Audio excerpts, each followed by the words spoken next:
The afternoon slump and the clinic shock. Why do I always feel irritated, agitated, and empty-headed in the afternoon? Am I aging faster than others?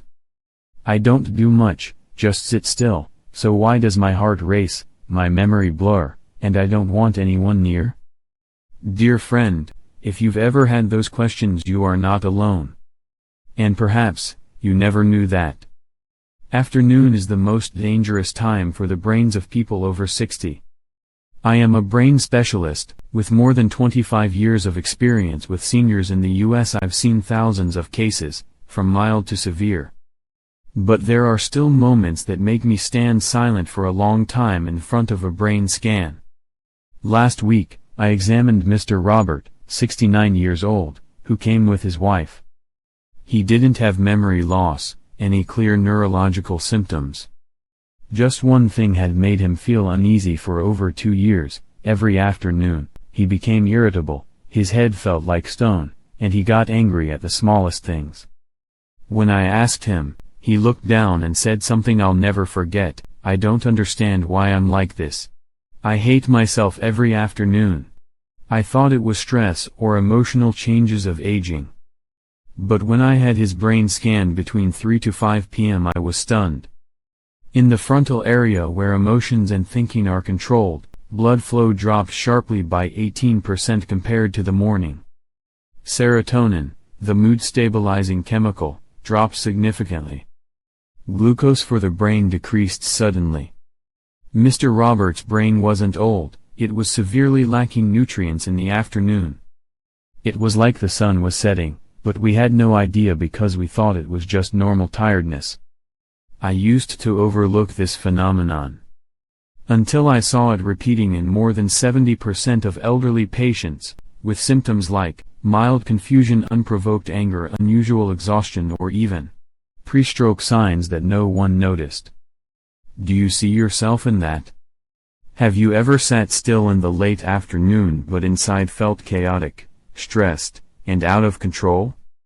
If so, stay with me for a few more minutes. Because what surprised me most is the solution not in medication, nor expensive machines, but in a gently ripe banana, eaten at the right time.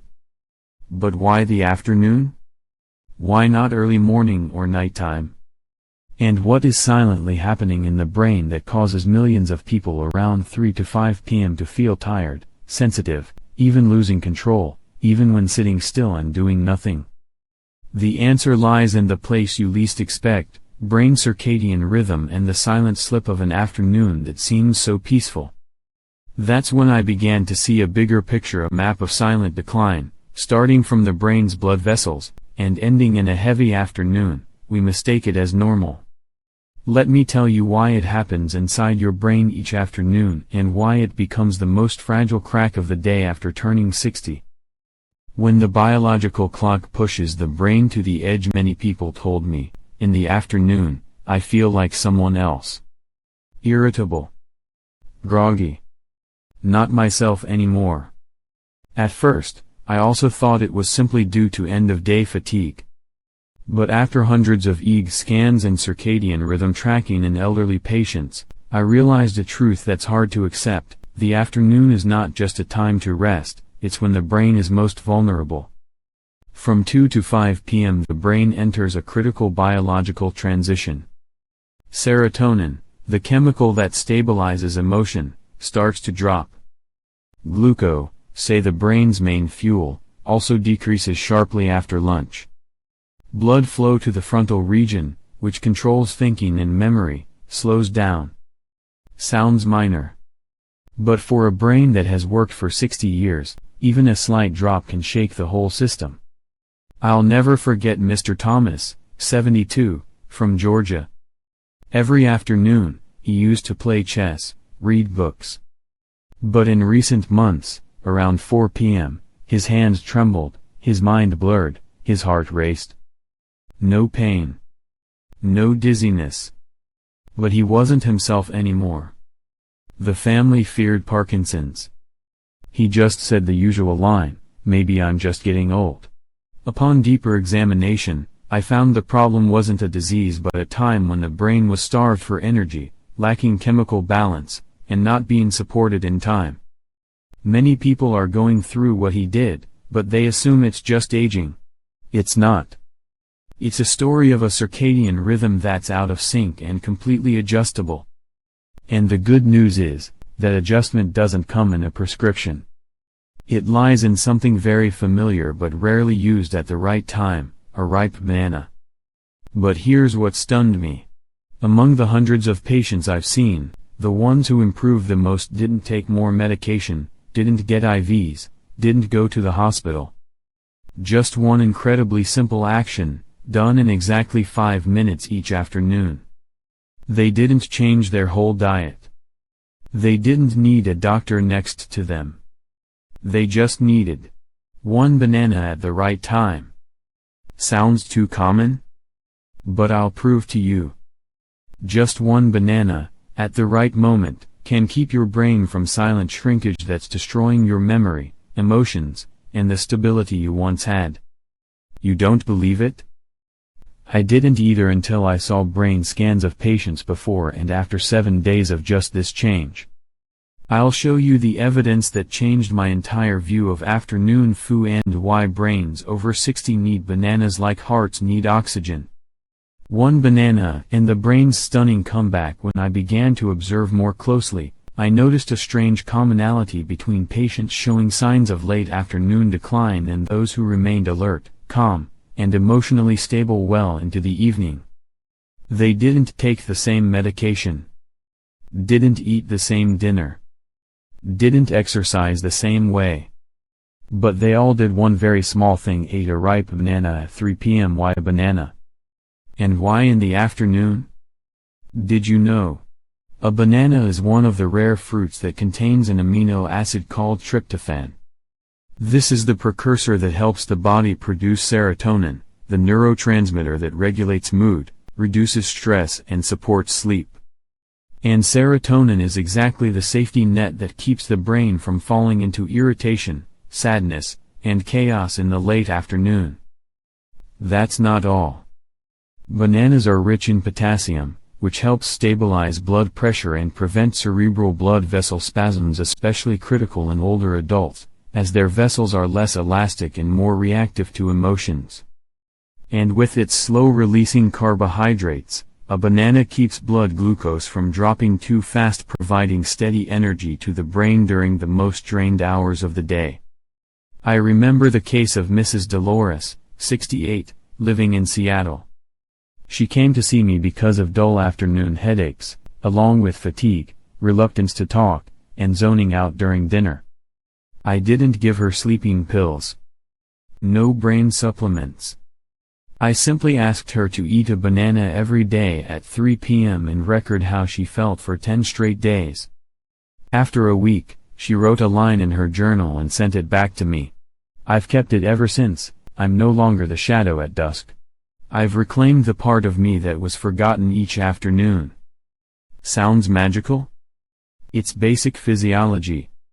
We've just never given the brain the right nutrients at the right time, and so we lose ourselves each day without knowing it. But here's the most important part: eating a banana isn't enough. Many people do it wrong and then feel disappointed when there's no result.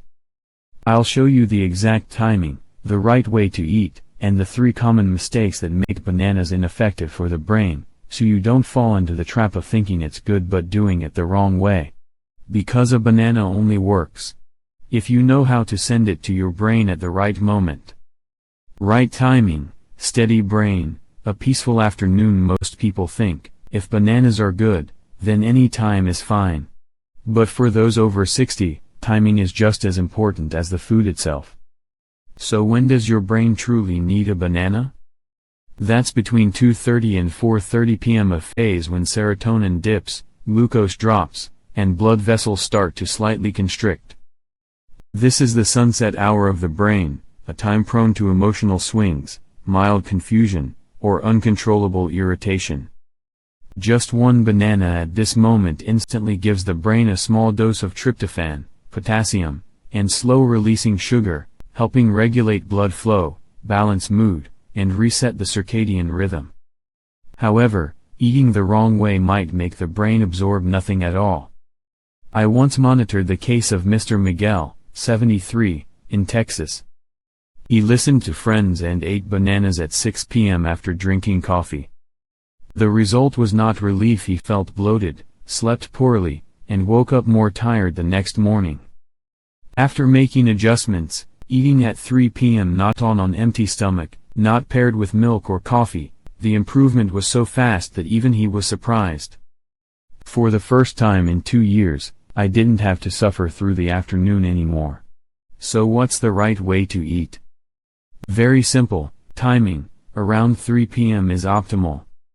How to eat: choose a ripe banana, not too green, not mushy. Eat slowly, chew well, don't rush when stressed. Gentle pairing: if you like, add a bit of oats or cinnamon to keep blood sugar more stable. Rest for 5 to 10 minutes after eating, so the brain can absorb and adjust. This isn't a complicated diet. No calorie counting. No restrictions. Just giving the brain what it needs at the moment it feels weakest. You know, when I asked patients after a week of this routine, many used the same phrase: this afternoon, I felt like myself again. No more confusion. No more fog. No more unrest deep inside with no clear reason.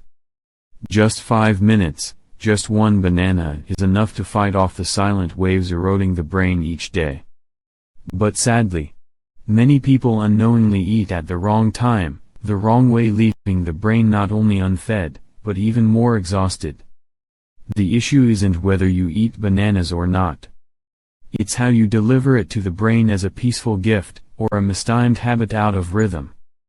You may have eaten bananas many times, but if the timing was off even a bit, if you rushed while tired, or paired it with the wrong drink, then that goodness may never fully reach your brain. And I've seen many people lose the benefit just because of seemingly harmless details. These things aren't major. They don't need a doctor's intervention. But if you don't notice them, they can quietly fade away the precious recovery your body is trying to begin. So, what are the silent mistakes that block a banana from working the way you hope? You might be doing them without even realizing. An unnourished afternoon, the brain slips into danger. I still clearly remember the afternoon Mr. Patrick walked into the clinic.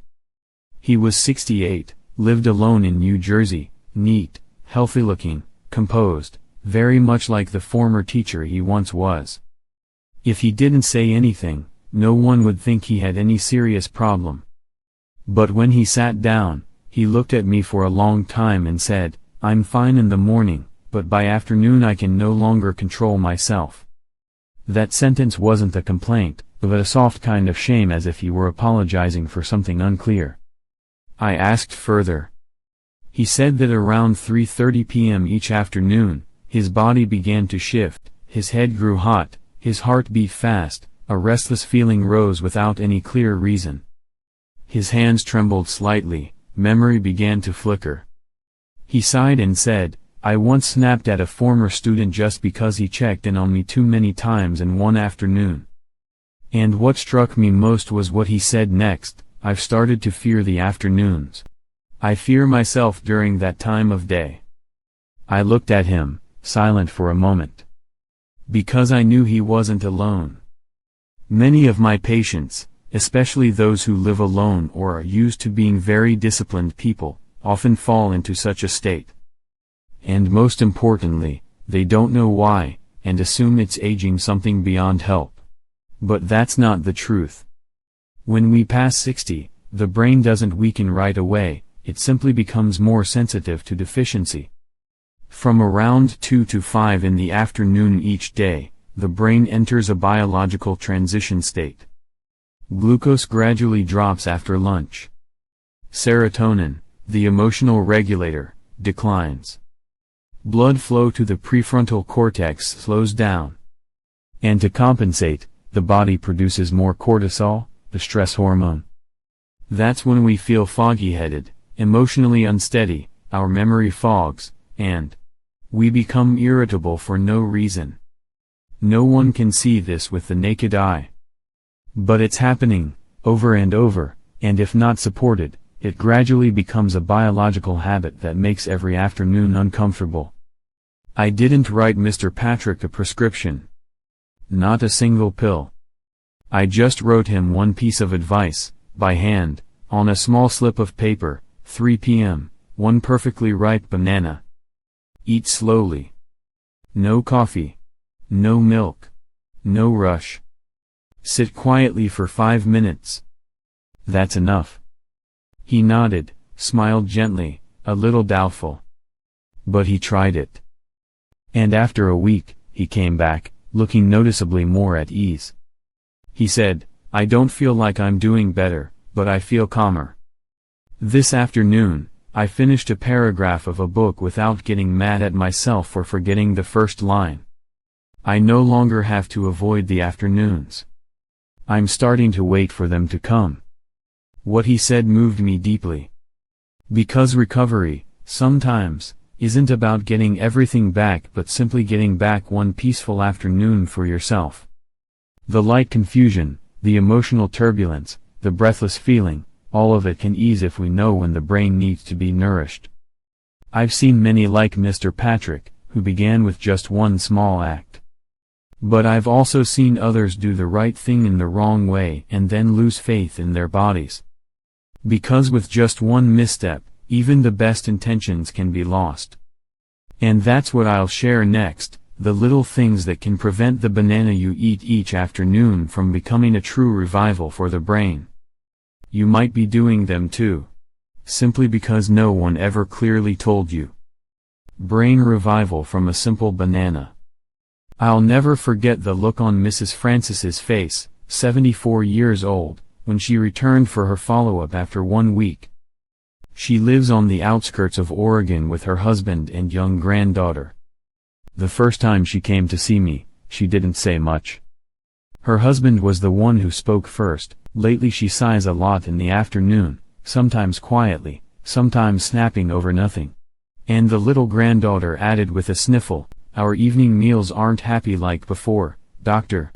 I turned to ask her. She looked down, hands gently clasped together, then said, "I don't mean to upset anyone, it's just that when afternoon comes, my head feels heavy, my chest uneasy, and I don't know why." I understood. And I knew this wasn't a rare case. We rechecked her blood pressure, tested her afternoon blood sugar, and quickly assessed frontal brain blood circulation. The results showed a slight drop, not extreme, but enough to have an effect. For a younger person, it might be nothing.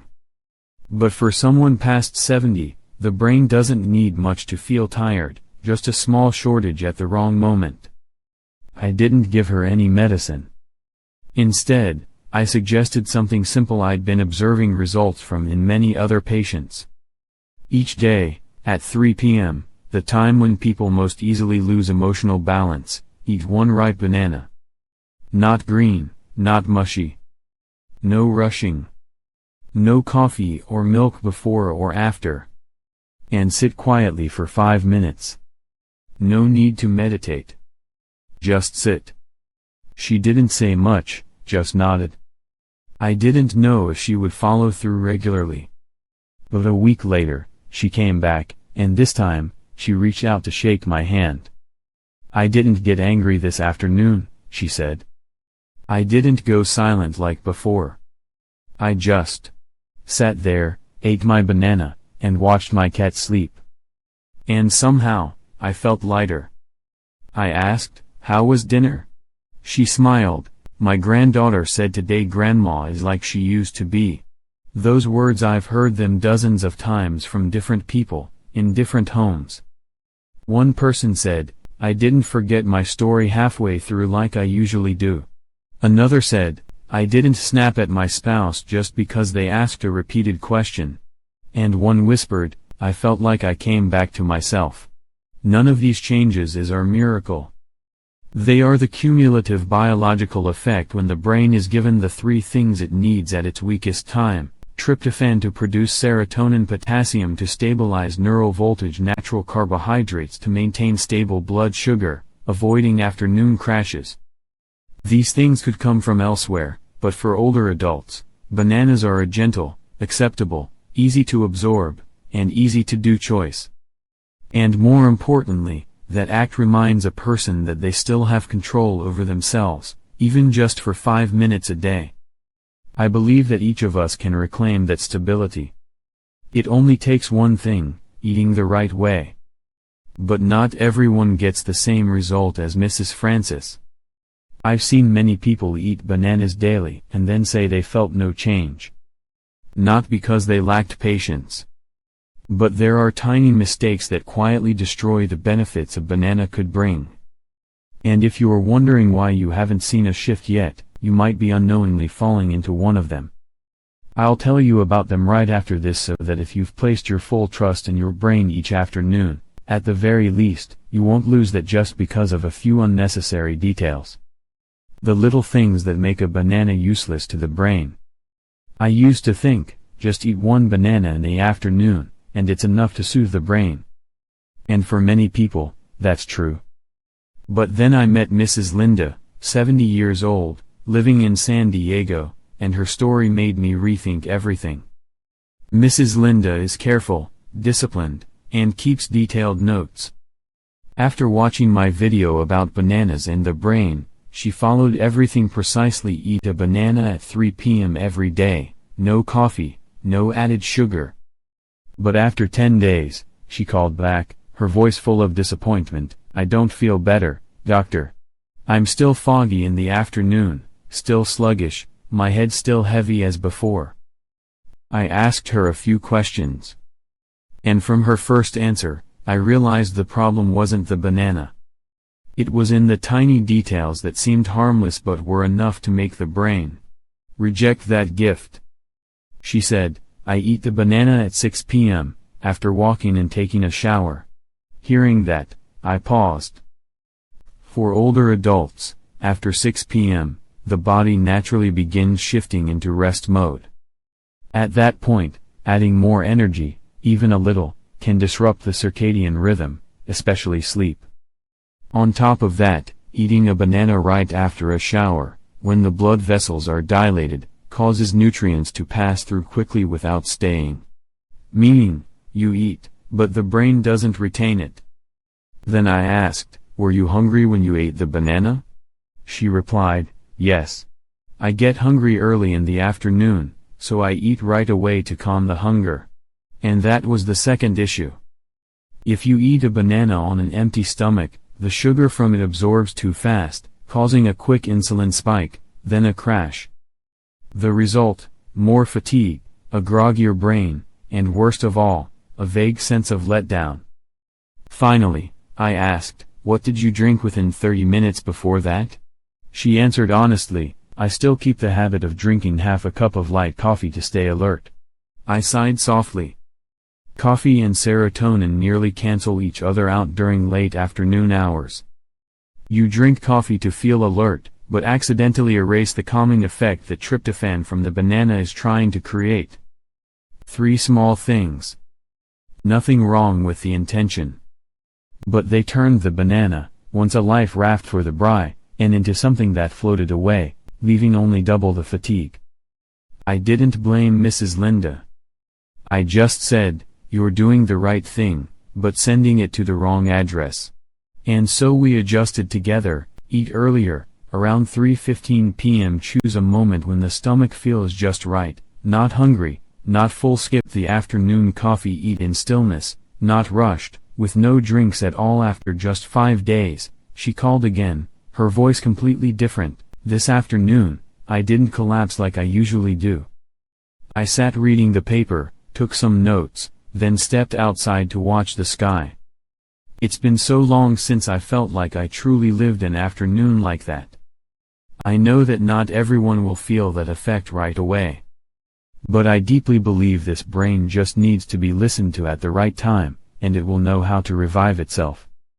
If you've tried and haven't seen a change, look again at the little details around the time you eat your banana. Not to blame yourself, but so you don't lose something good just because of an unintentional rush. Because peace for the brain doesn't lie in big actions. It lies in how gently we move through an afternoon, exactly when the brain is most fragile. And if you've come this far, perhaps you're already ready for what comes next when this one small habit is repeated daily, for the next 7, then 30 days. 1 banana, a quiet foundation of peace. I once asked Mrs. Dolore, the 73-year-old woman from Seattle who had eaten bananas the right way for 3 weeks, what's the clearest thing you felt after all those days? She didn't answer right away. She looked out the clinic window and gently smiled. I don't remember every change. I just know. This afternoon no longer makes me brace myself. That sentence made me pause. Because it expressed everything I've ever hoped older adults could a gentler way of living, right at the most tiring moment of the day. Biologically, that's not mystical. It's simply the cumulative effect of providing the right nutrients at the right time. When a banana is eaten between 3 o'clock and 4:30 p.m. each day, tryptophan begins converting to serotonin, easing emotions. Potassium naturally stabilizes blood pressure and the electrical activity of nerve cells. Natural carbohydrates from the banana keep blood sugar steady, avoiding energy crashes at the end of the day, and the brain, instead of being pulled into the spiral of cortisol and emotional turbulence, is returned to a safe zone, where clarity, calm, and ease can come back. You don't need to change your whole diet. You don't have to cut out coffee or your favorite dishes completely. You just need one thing and do it the right way: 1 ripe banana, consistently in the afternoon, eaten as a form of self-care, not just a mindless habit. Don't eat it quickly in the car. Don't eat it while you're angry. Let it be 5 peaceful minutes you give to your brain, as if placing a hand on your shoulder and saying, "It's okay. I'm here. I still have control over this afternoon." I've seen the quiet revival of many people after just 5-7 days. And after 30 days, some started journaling again, some returned to yoga practice, some simply no longer snapped at their spouse over small things each afternoon. And I believe, if you've made it this far, if you've tried and felt something shift, even just a little, then you're doing the right thing. And you deserve a result even deeper than that. If someone asked me, how do I live peacefully after 60? I wouldn't hand over a complex nutrition plan. I'd just smile and say, start with a banana in the afternoon. Not for anything grand. Just because that's how you tell your brain, I'm still living, not just surviving each sunset. And if that's true, then maybe you'll understand what I'm about to say next. A small act like that, if you truly cherish it, won't stop at just this afternoon. But it will begin to reshape how you face yourself in the years of aging ahead. We'll talk about that right after this. A rhythm of love for the brain every afternoon. I believe that, in my journey as a brain specialist for over 25 years, what moves me most isn't the successful surgeries, but the moments when I see an older adult sitting quietly in the afternoon, with softer eyes, slower breaths, and a mood no longer lost like before. When I ask them, what has changed? They usually don't say much. They simply say, I feel like myself again. I'm no longer afraid of the afternoon. And almost every time, that change began with a banana. Not because bananas are magical, but because they used it as an act of love for the brain, consistent, timely, and full of care. If you're still asking yourself, am I too old? Am I too late for this? Then let me tell you this, it's never too late to be gentle with yourself. It's never too late to give your brain a chance to recover. You are not broken. You are not in free fall. You are simply waiting for a new rhythm, gentle just enough to awaken the quiet life within your frontal lobe, your memory, and the peace you once had. Just give 5 minutes each afternoon. No one needs to know. No need to show off. No need to compare. Just you with yourself and a banana. An action small enough not to be postponed, and big enough to change how your brain responds to the world and the years of aging ahead. If your head has ever felt heavy in the afternoon, if you've ever lost your temper for no clear reason, if you've ever forgotten a loved one's name and felt guilty all day, then today, you can do something different. No big promises. Just leave a comment, "Me too." Because you are not alone in this. There are many people quietly trying to find the balance they once lost, and they may find hope through your shared story. If you have parents, grandparents, or loved ones over 60, and you've seen them confused in the afternoons, please share this video with them. Not to teach them anything. Just to say, you care. And if you feel what I've shared today speaks to you, please like this video, leave a comment about your own experience, and subscribe to the Thrive 60 Plus channel, because I'll be back with more healing, heartfelt, and gentle content for those who wish to live more peacefully after 60. And if I could leave only one sentence from my entire career as a doctor, it would probably be this: one banana, not to live longer, but to live gentler through the afternoons that once drained us most. See you at exactly 3 p.m. tomorrow. And I hope, by then, you'll be holding a banana in your hand. And smiling, knowing you're starting to do something right for your very own brain.